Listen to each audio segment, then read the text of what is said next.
Welcome to today's deep dive. So you know those spy cars that look like regular high-end luxury vehicles, but then you get inside and there's a whole tactical command center hidden in there? Oh yeah, like the classic James Bond setup. Right, exactly.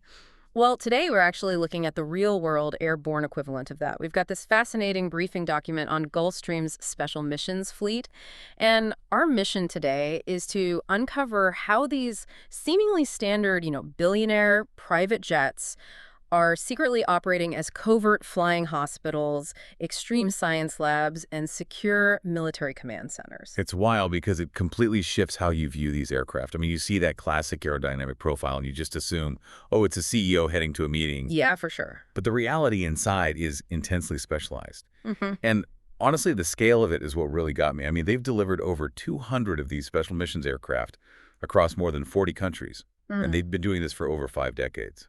Wow, 50 years. Yeah, the scale is exactly what caught my eye first, too, especially when looking at their advanced medevac fleet. Right, the flying ambulances. Exactly. The briefing mentions they have 10 dedicated flying ambulances, plus another 16 that are, quote, easily converted multi-mission aircraft outfitted with surgical gear. But wait, I have to push back on that. Okay, go for it. The document says easily converted, but how realistic is that really? I mean, you can't just snap together an ICU in a luxury cabin while the engines are running on the tarmac. Well, no, you really can't. Not unless that infrastructure is already baked into the airframe from the start. Oh, so it's hidden. Exactly. When they say easily converted, they're talking about an underlying grid. So we're talking massive power draws, heavy-duty oxygen lines, and structural hardpoints. Wait, hard points, like for weapons. No, in this case, they are heavy-duty, reinforced mounts that are literally bolted right into the frame of the plane. They hold heavy surgical lighting, medical monitors, all that stuff. So the luxury interior is basically just a facade bolted over this highly specialized medical grid. Okay, so it's almost like having an emergency room built into the chassis of a Formula One car. That is a great way to put it, yeah. But why use a business jet for this in the first place? I mean, besides the obvious need to fly fast. It really comes down to the cabin environment itself. Because if you're performing delicate surgery mid-flight, the patient needs absolute stability. Right, you don't want a bumpy ride during surgery. Exactly. Gulfstreams are engineered for this whisper-quiet ride, a very low cabin pressure altitude, and they have 100% fresh air circulation. Oh, wow. Yeah, so those features were originally designed for luxury comfort, right? But for a fragile patient, they actively become critical medical assets to keep them stabilized up in the air. Okay, so that hidden medical grid explains how they handle an internal crisis, like stabilizing someone mid-flight. But this airframe is clearly built like a tank. How does it handle external extremes? Well, that brings us to their airborne research and priority transport missions. To handle extreme weather or, say, upper atmospheric data sampling, they aren't just flying standard planes into storms. I would hope not. Right. They physically modify the exterior with specialized radomes.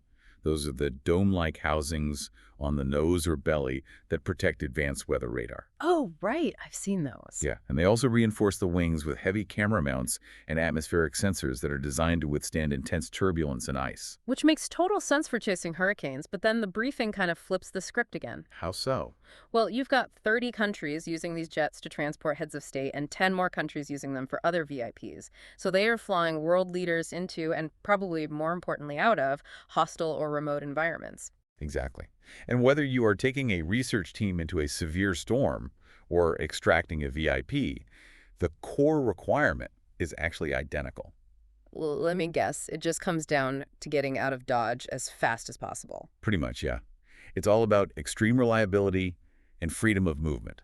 If you look at their tactical specs, they have encrypted communications so they can't be easily tracked. Critical for a world leader. Right. Plus, incredibly quick deployment rates and high egress speeds, meaning they can blast out of a danger zone in a fraction of the time it would take a normal commercial jet.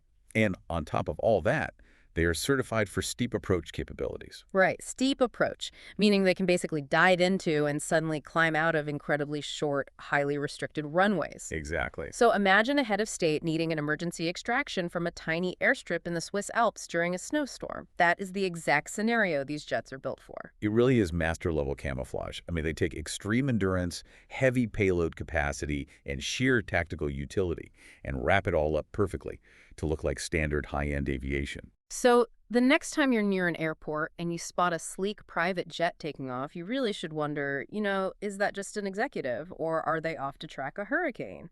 Or maybe it's a mobile situation room for a world leader. Yeah, it really makes you rethink what is possible behind a familiar exterior. Definitely. So, what does this all mean for you? Well, I want to leave you with a final thought to mull over. If aerospace engineering can so seamlessly blend high end luxury with extreme survival and tactical capabilities, how might this multi mission design philosophy eventually reshape our everyday commercial transit? Or, I don't know, even the cars we drive? That's a fascinating thought. Right. Maybe one day your standard commuter car really will have a little bit of that hidden spy car DNA built right in.